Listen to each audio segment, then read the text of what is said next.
I was taught to be porn neutral. I am so not porn neutral. The brain is programmed to want more and more, and especially in this area, when it's not connected to that meaningful, intimate relationship with our spouse, we get just enough of it to feel good and to know we want even more of that, but it never can quite satisfy. It affects our culture, our community, our families, our relationships negatively all the way around. The addict has had years to practice the craft of deception, looking calm on the surface, making it seem like everything's okay, and the wife just experienced betrayal trauma. If a pastor's not equipped to understand that betrayal trauma is a real thing and what it does to the mind, body, and soul, and she comes in looking crazy with her language center offline and all worked up, and he's calm because he's had practice with, deception, then she often experiences extra trauma from the church. Hello there, good listener, and welcome to the Pure Desire Podcast. We are your biblically based and clinically informed approach to healing from betrayal and breaking free from compulsive sexual behaviors. I am your host, Nick Stumbo, and you are listening to episode 387. Carol Juergensen Sheets, or better known as Carol the Coach, welcome to the program. We're so glad to have you on today. Thank you. I'm honored to be here. Yeah, well, today is the sixth part in our series where we're unpacking the stats and the data that have come out in the book from Barna, Beyond the Porn Phenomenon. And Carol, you were one of those that was interviewed to get your thoughts and perspectives. And today we really want to focus in on the impact that this topic of pornography and sexual addiction has on marriages and on the spouses of those who are struggling. And so let's dive into that. Several questions, or several of the results, I should say, in the data show that in general, women are more harmed or hurt by a partner's porn use than men are. And why do you think that is? Why are women more likely to experience porn use of a partner as harmful or as a betrayal? It's an interesting phenomenon because I was taught in my clinical training to be porn neutral, to absolutely not pathologize pornography. So I've been in this field 20 years, specifically sex addiction and partner betrayal. And I am so not porn neutral. And the reasons being that it affects our culture, our community, our families, our relationships negatively all the way around. Yeah. And what I mean by that is women are harmed because women tend to compare themselves anyway to anybody. Right. And I work real hard at getting them not to do that, just in general. But when women find out that their husbands have been looking at pornography, they automatically know that they cannot compare in the same way. And so that sense that their husband is objectifying something other than them in terms of noticing them, desiring them, having sexual thoughts about them, is very destructive to the relationship. Now, do I know couples that can look at porn together and feel satisfied? Yes and no. My experience is that initially couples may watch porn together, but organically women, after they've done that for a while, tend to rein that back because on some level it makes them feel bad about themselves. Yeah. So I think that's why women really are disturbed when their husband looks at porn. And then there's that second facet of, a lot of the porn stars have been abused as children and have gone into this field to control their own situation, or they've been trafficked. And women are compassionate and empathetic, and they don't want other women to have to be in that situation. Yeah. So that is why I believe women, more often than not, are against pornography. Yeah, I think that's a great point, and we try not to stereotype because there's always exceptions, but in many cases, stereotypes have developed because in general, there are some truths behind it. And I think what you're pointing out is that in general, women do tend to compare. And when they have a spouse that's using pornography or looking at things outside the marriage, it does create a deeper sense of their own worthlessness or not measuring up. I've heard another author speak about it, that God is kind of hardwired into men and women different fundamental questions. They said that men are asking a fundamental question of, am I good enough? Do I measure up? And women are asking a fundamental question of, am I beautiful? Am I desirable? And I'm sure there's men and women listening that say, oh, I identify more with one or the other. But I think in general, that's a question that women are kind of asking of the world, of their fathers, and of the men that they are married to is, am I beautiful? Am I desirable? And pornography so directly strikes at the heart of that, to say you're not, that there's something else that I need.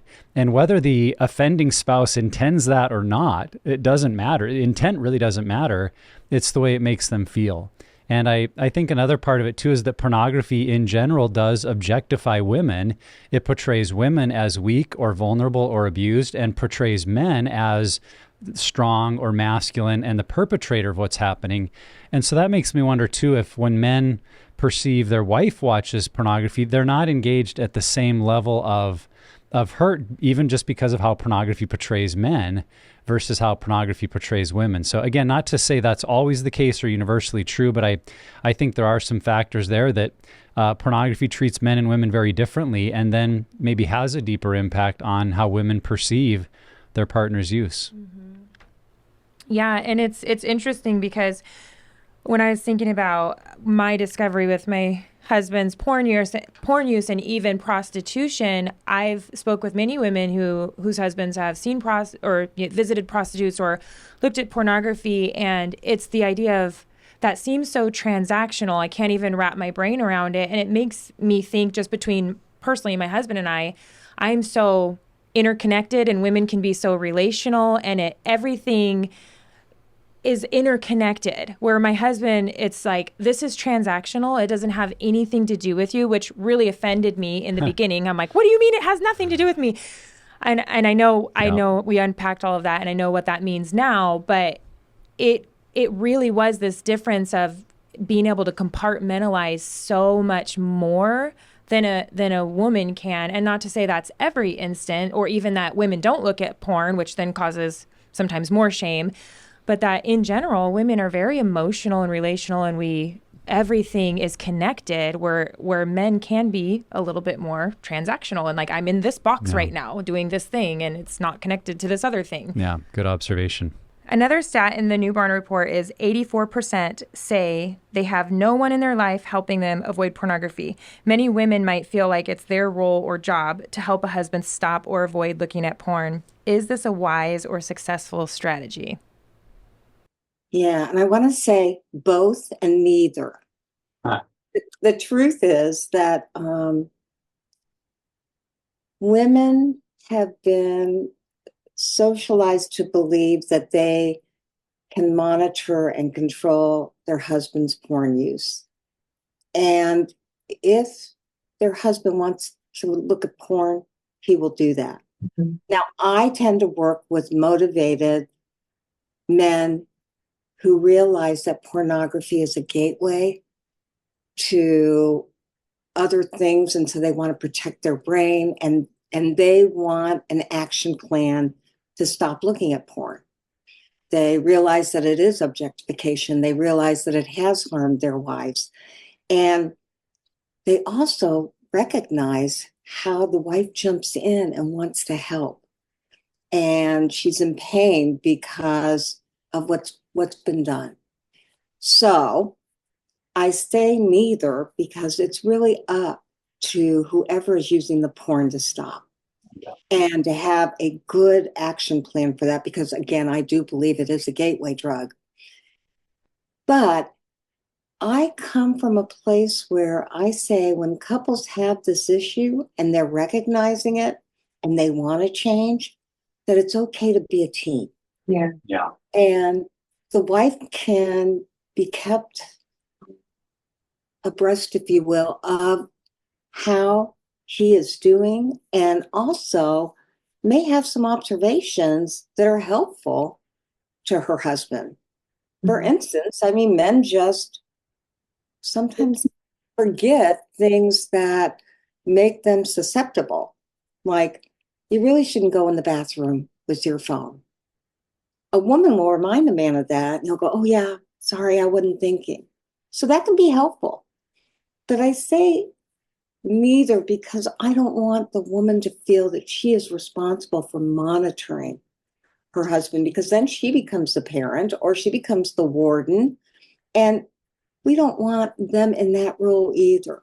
So they can be part of a team, but the woman should not feel the need to monitor that.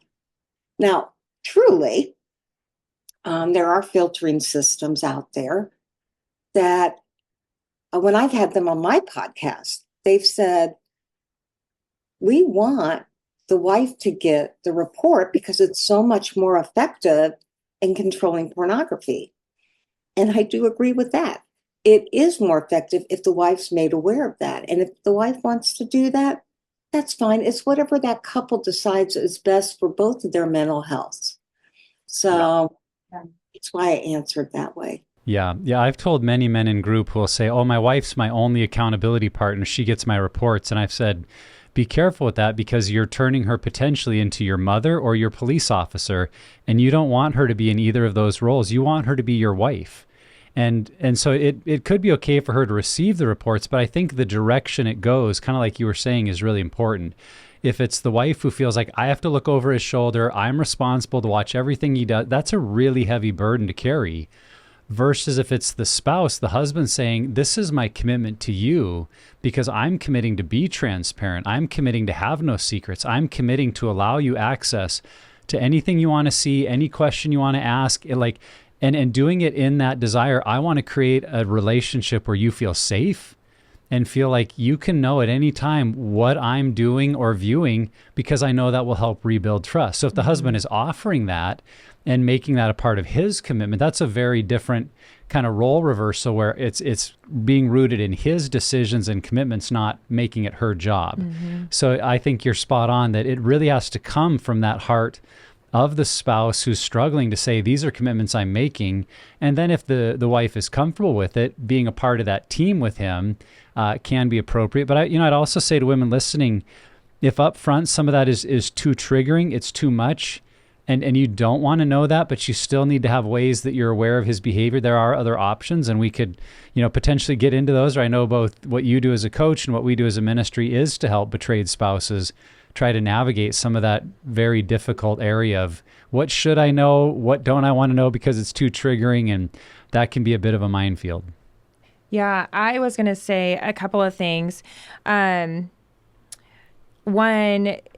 the Help Them Heal workbook. My husband and I are going through that, and that's one of Carol's books. Carol, the coach, she's my coach at home. And I think it's a great workbook after you've both done your own work and you're ready to start helping each other in that way. And I was even thinking about that the other day. I had asked John for his phone. I said, I need you to log into your email because our tire order went to your email.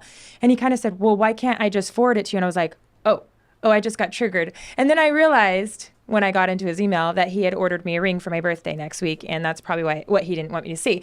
But in that, it can easily put you back in, like every little thing as a spouse can put you back into, I have to go into this deep dive. It raises anxiety. And so I like what you guys are saying is both, be transparent with each other, but also have your own accountability and hear us say that being sexier and doing the things you see on porn are not going to keep him from looking at porn. If that's, one of the questions going through your mind too, more sex is not going to equal less porn, because that didn't work for me or many others. Yeah.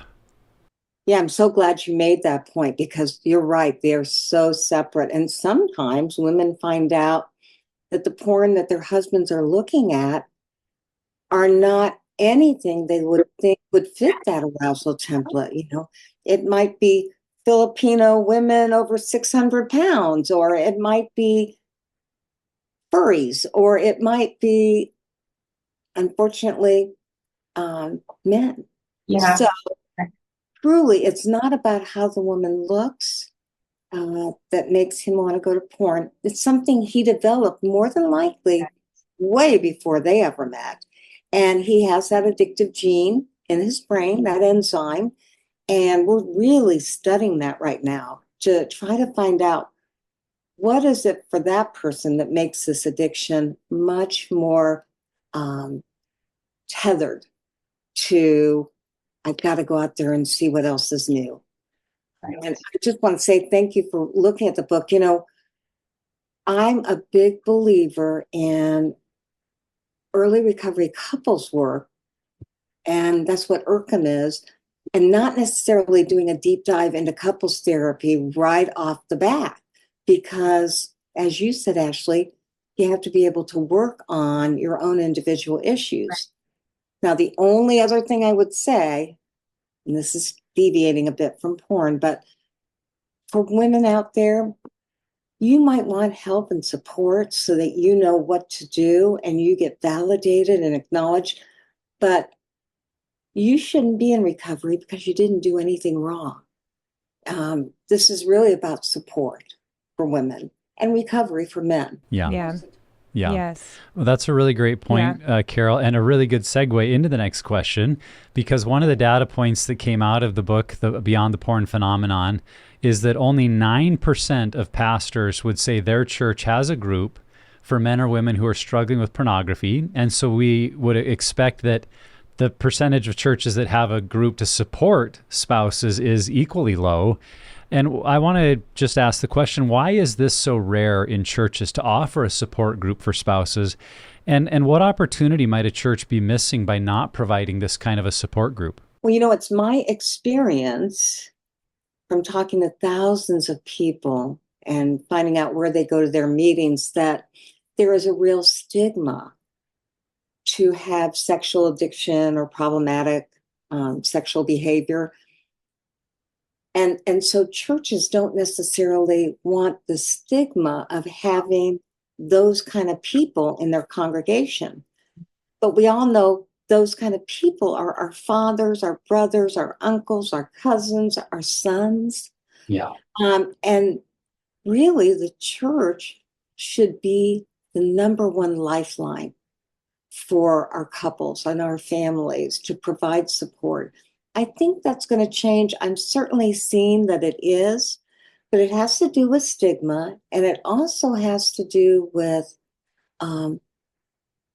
the church not knowing that sex addiction or problematic sexual behavior is not pedophiliism.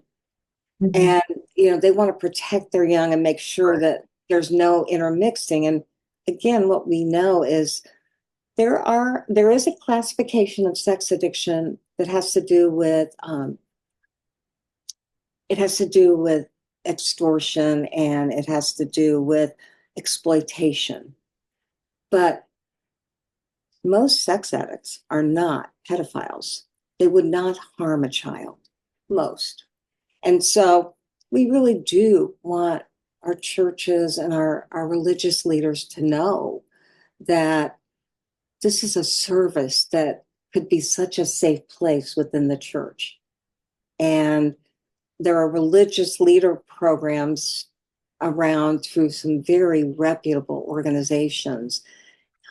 And so I think it's changing, but it's changing slowly. And part of it is out of misperception, and the other part is out of stigma that they don't know what it is. Yeah, absolutely. I mean, in the report, it came out that 54% of Christians would say they struggle with pornography to some degree, which means that a majority of marriages within a church are being impacted by this. And so it kind of leads to that question of why wouldn't we want to help a majority of our marriages if this is an issue they're battling? And to get through that stigma of this isn't just a few select of those people, like this is most of us. And as you said, there are friends, our neighbors, they're people that look like us and act like us. They might be us, right? It's not, some unique group that's sneaking in the back door of the church. Like that perspective, this is us. This is a body of Christ challenge, and the body of Christ needs to respond. And so I really think if we had that little paradigm shift away from those people to seeing it's a majority of our church sitting in the pews any given Sunday, that might help us walk a little more boldly into this ministry. Well, and there's so many mixed messages too of, that you shouldn't deny your husband sex, and there's just bad church teaching. But then if you have a couple that comes to you because maybe the wife or the husband see this as a sin issue and they're going to the church, that's the first place they go because it's clearly a sin issue or a moral issue. That's, I'm going to go to my church. And the addict has had years to practice the craft of deception, looking calm on the surface, making it seem like everything's okay. And the wife just experienced betrayal trauma. If a pastor is not equipped to understand that betrayal trauma is a real thing and what it does to the mind, body, and soul, and she comes in looking crazy with her language center offline and all worked up, and he's calm because he's had practice with, deception, then she often experiences extra trauma from the church of, you just need to calm down, and then they're put into regular he's marriage. Fine. What's wrong with you? You just need to relax and stop being so controlling and smothering, and put into regular marriage counseling, and that's really harmful. And so I think some of it is just a lack of education as well, that betrayal trauma and the way that sexual addiction impacts the spouse is something to take serious. Yeah, we need to look at it through the lens of trauma. And that's what betrayal trauma is. It is actually the central nervous system ramping up and women not knowing how to bring that back down. Now, we're learning a lot more about that, but that also enters into your question. And that is that I think historically men have had all sorts of different groups to go to get help with addiction, whether it's drug, alcohol, gambling, workaholism, and churches have been open to that. But that stigma of sex is tougher. So men have been better at making that a priority and asking the pastor and putting it on the docket. Women have taken a back seat and have put themselves last. And so that's why we don't have as many support groups in our churches, synagogues, temples. Yeah. Yes, we are changing it slowly but surely, right? Absolutely. Okay, next stat in the report that we picked up on was 61% of men said a partner's porn use was positive or somewhat positive versus 22% of women. But 51% of women said a partner's use was negative or very negative. How might this large perception gap be causing a problem in marriages?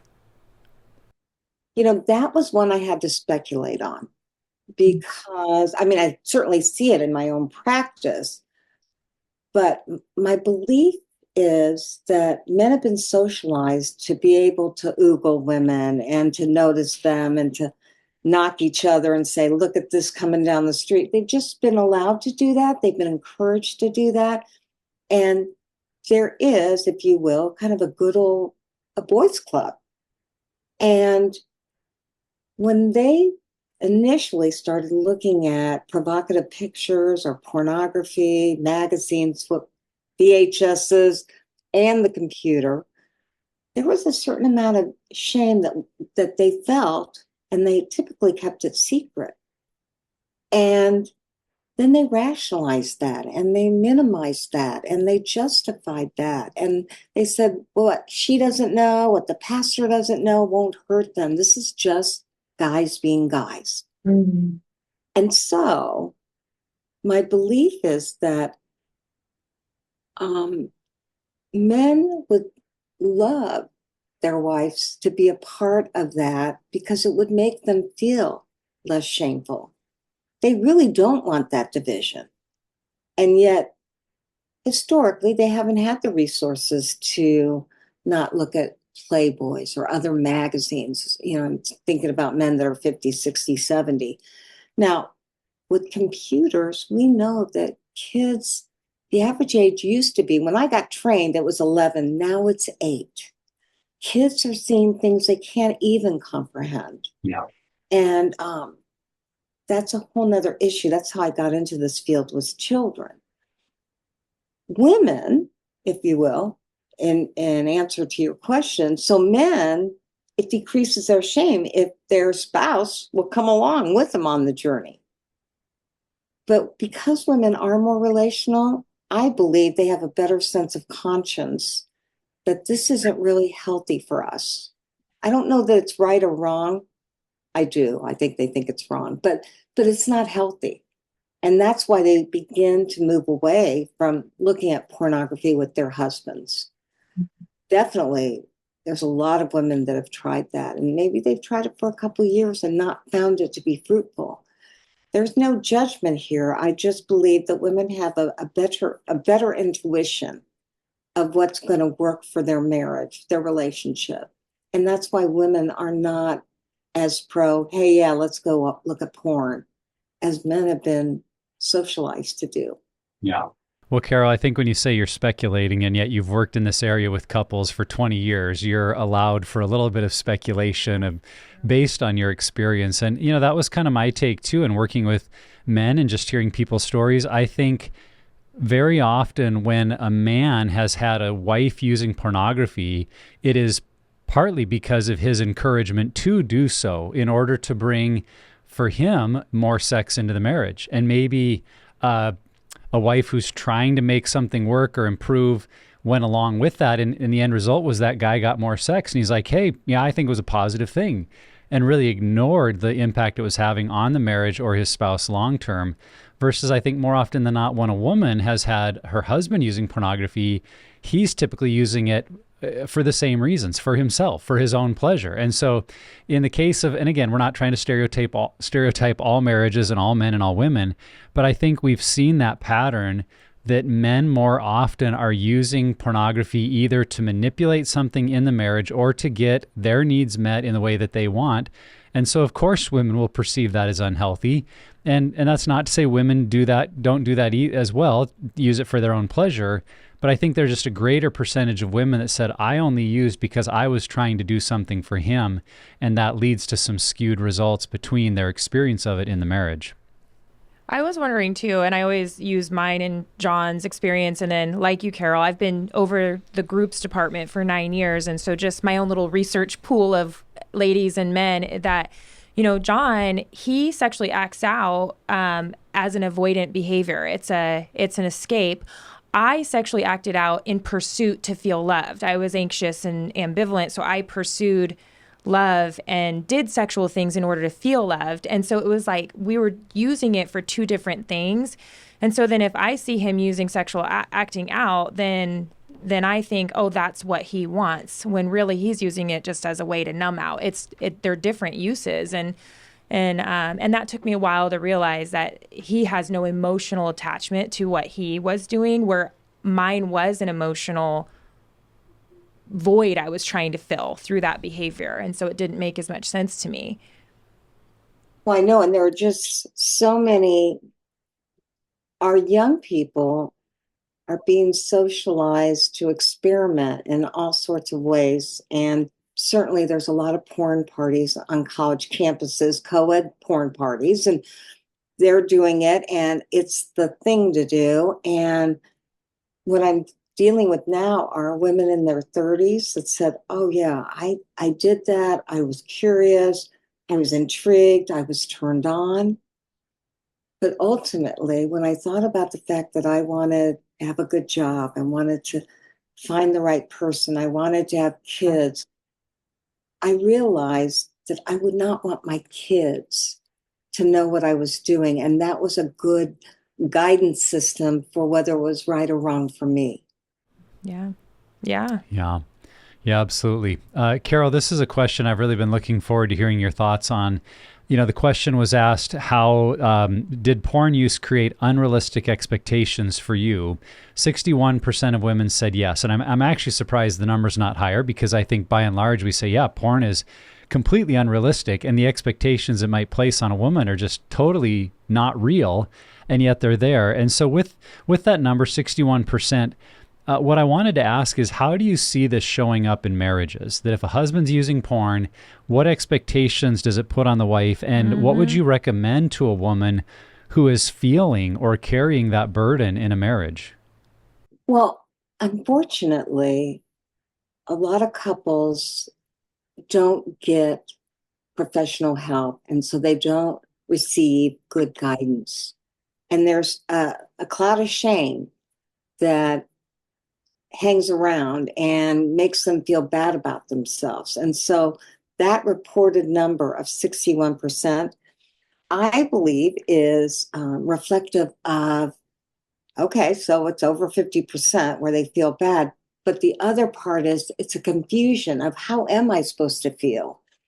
And they don't have safe places to talk about it, to really discern, if you will, what their true thoughts and feelings are. And so I think that number is lower than we expected because there's still a whole group of people that aren't sure how it affects them. Mm-hmm. And they don't look at it from, they may look at it from a moral issue, or they may look at it from a relational issue, but they really don't recognize that your biggest sex organ is your brain.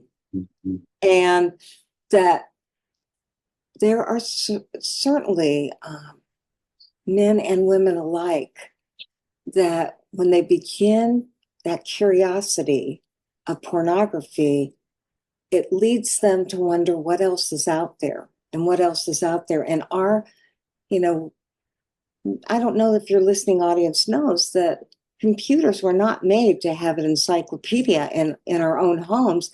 It was made for pornography. And that what else is out there is the addiction. Yeah. It's never feeling like you're whole because you're wondering and perusing and curious about what you haven't seen.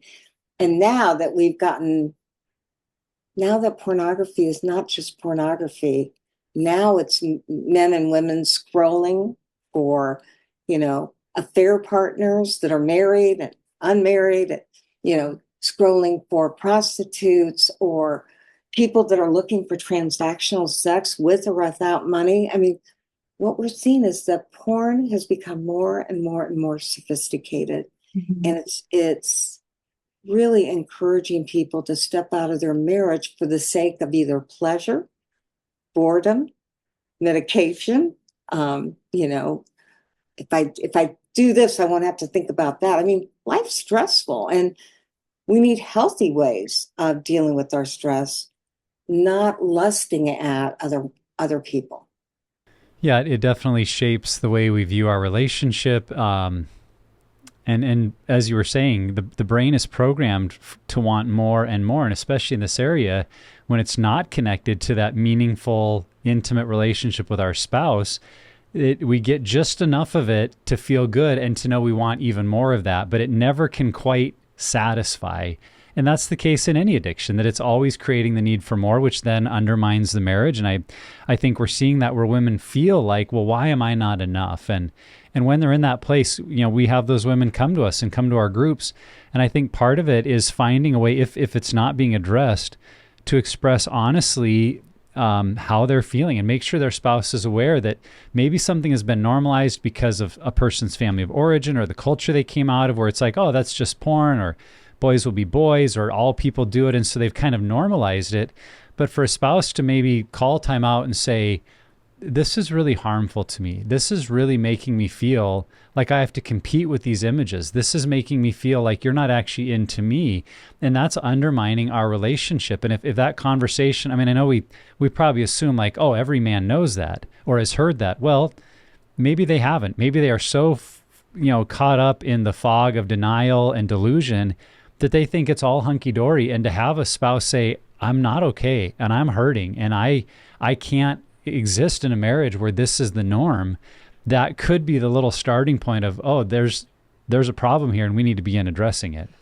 Yeah, and you had touched on this earlier, Carol, just about comparison. I think this is a good opportunity for spouses to do just a sexual reset, because when you have porn at your fingertips and you can pursue all of your fantasy and fetishes and things that have developed over these years, and you can just keep feeding that, it does create so much insecurity and pain for the wife that they can never measure up. And then not only that, we're not meant to see everybody else's naked bodies. And so just the trend direction of, oh, well, I have to have liposuction and bigger boobs and things that we're seeing on TV, which we were never meant to see. We were never meant to see how everybody else looks. And it really does just create such a deep level of insecurity. And what I hear from women is just feeling used because they know that their spouses are pursuing this and that's not them. And that was my own story too, of like, here I am, this mom of 4 that just had all these children and twins, and you're typing in this into your search history, which is not me. So then I feel, when we have sex, then I'm just being used, that this isn't really what you want. If you can type in exactly what you want, this is what you want over here. And so just doing a sexual reset for both of them to be able to just have that space to recalibrate and just start from ground zero and building that trust and intimacy. Well, yeah. And then the other side of that is that our teenagers and college kids that are viewing porn are not able to have relationships. Yeah. And when they try to have some premarital sex, whether you think it's right or wrong, they can't. Right. Because they train their brain to want that. So then they get into a marriage and they have a erectile dysfunction and arousal problems because, again, you aren't that object of desire. Instead, you're his wife. And it really just muddies the waters for a marriage that should start out pure.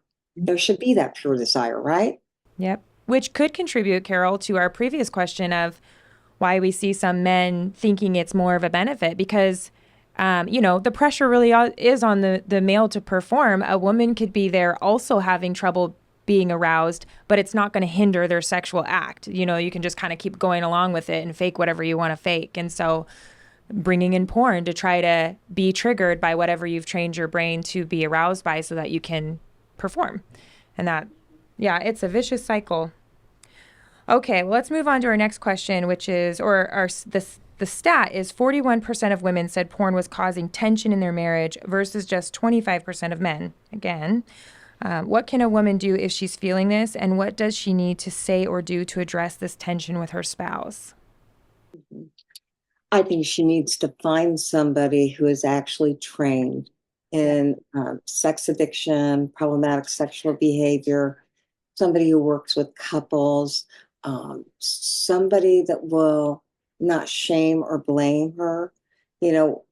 Unfortunately, we have seen that some well-meaning therapists or pastors will say, well, how much sex are you having with him? As if that had something to do with his desire to look at porn.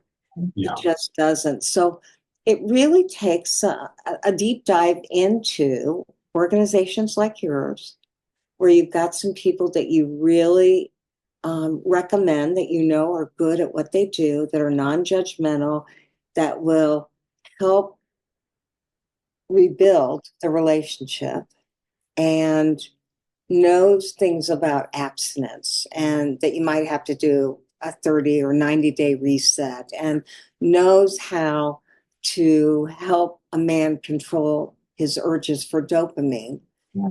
And knows even addiction doctors.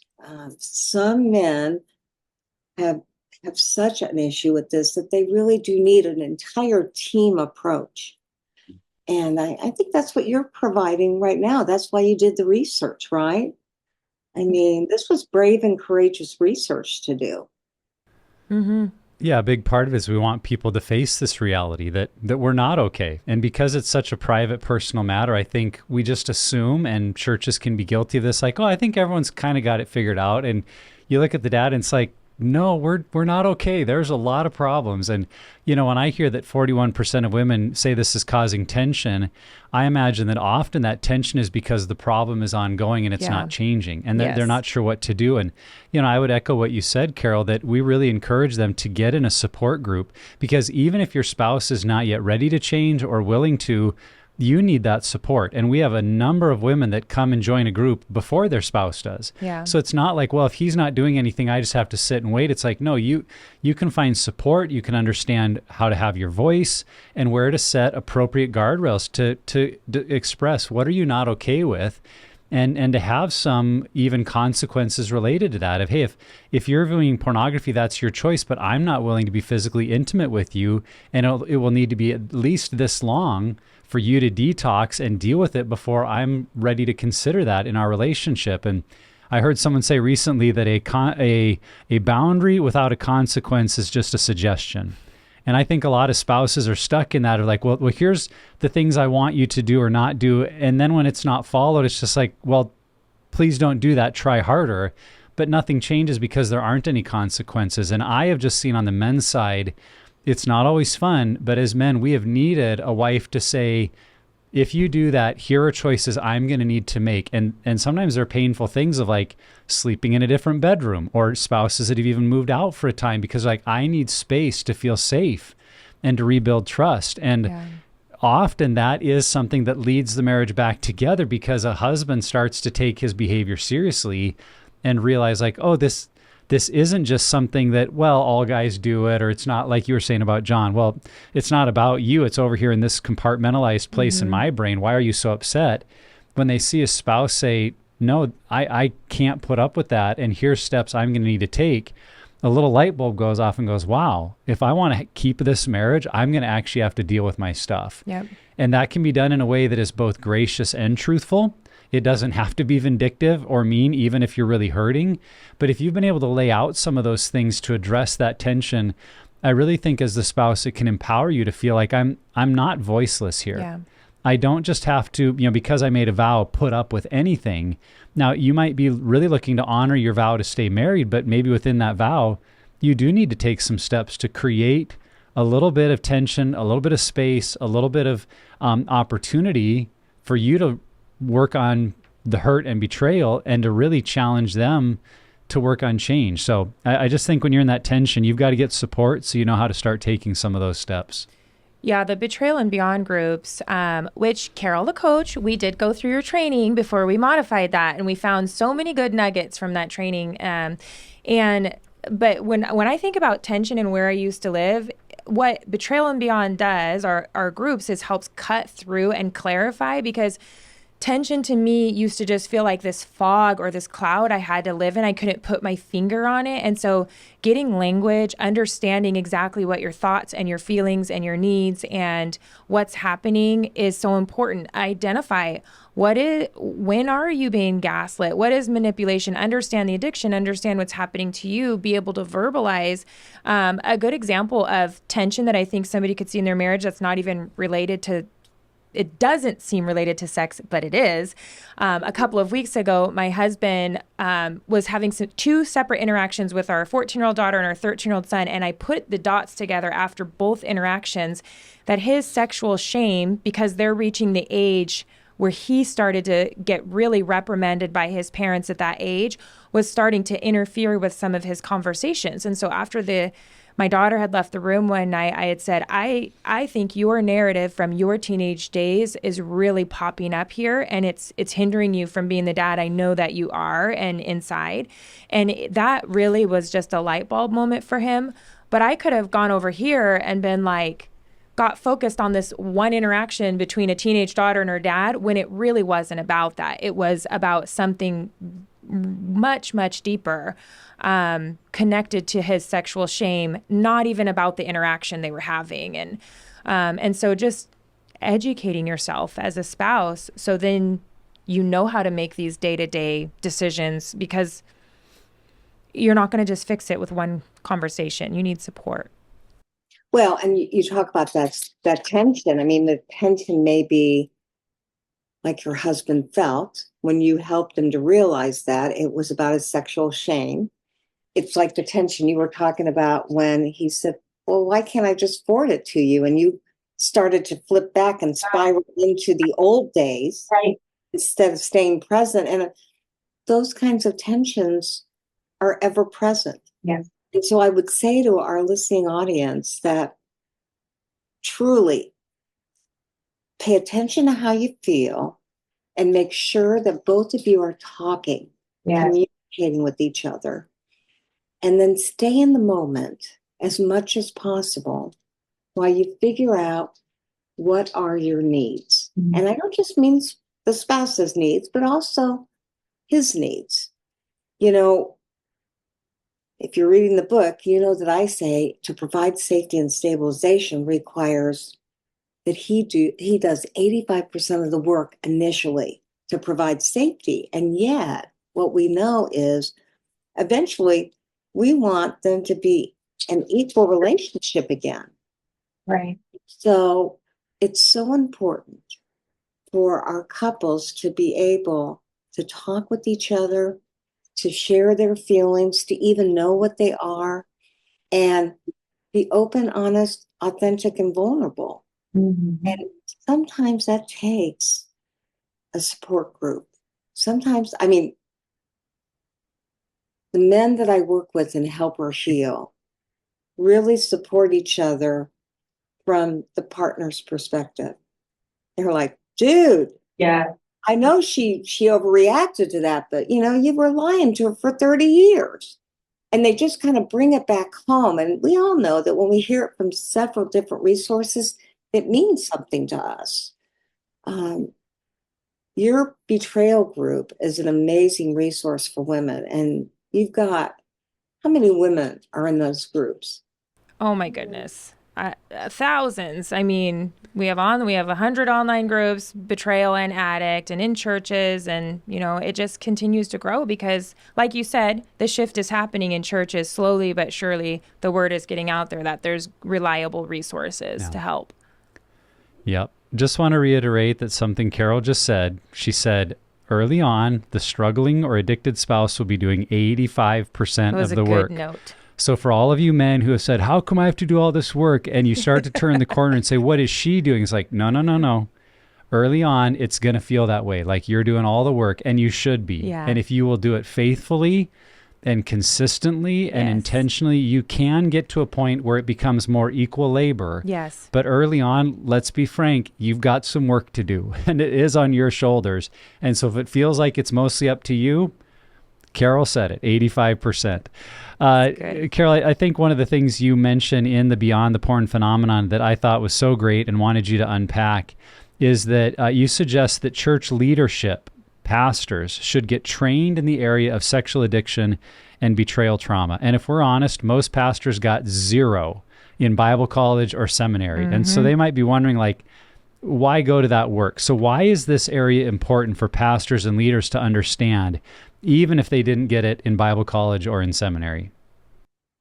Well, because they are such a lifeline for the communities that they support and love. And this is hard stuff to talk about.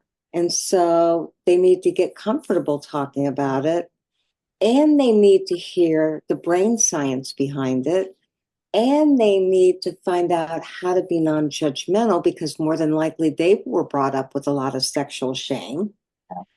And because that's what I believe God wants them to do. God wants them to be the conduit for their congregation and their parishes. And it takes training. You can't just will it to happen. You can certainly become a scholar in it and read, but to get the training and to get the support from other men and women that are doing the same thing, that are learning for their congregation or parish, I mean, it is a lifeline that is unfortunately way too rare, and they are role models in our community. So that's why I say that they should do it. And I think I even mentioned in the report, there are lots of places to do that and lots of good places. I come from APSATS, a partner-sensitive training program that saw so much spiritual trauma from well-meaning people that didn't know what to say or do, that they created their own program. And, they have an Orthodox Jewish component, they have a Catholic component, they have a Christian-based component. It's just, when we know better, we do better. And that's the philosophy I've always worked from. And that's why I'm a lifelong learner, and I hope they will be too.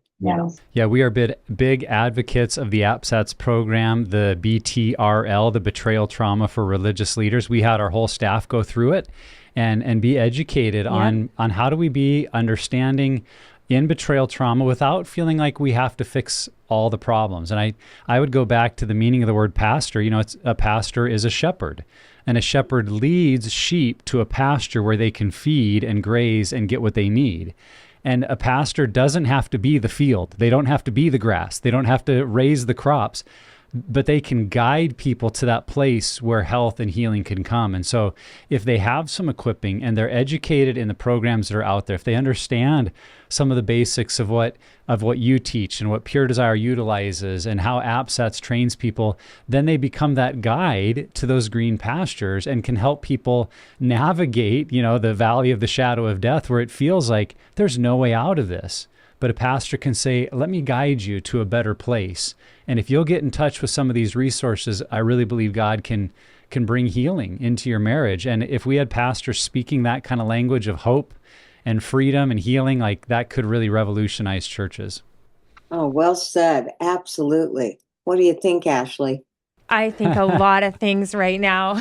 So good. I was just thinking, if we could get church leaders to go through the betrayal trauma religious leader training and then not feel overwhelmed that they have to raise the crops, water the pasture, but that's what Pure Desire then does. We have the resources. You don't have to reinvent the wheel. We'll even take your leaders and hold their hand while they're leading groups, because it's lack of education, it's shame of your own story, but then it's also feeling overwhelmed. Like, how do we unleash this in our church? We never even have enough volunteers to begin with, right? And so just we have organizations, and here are two, right here that we're talking about that can help come alongside. And so, and I was just thinking about the tension.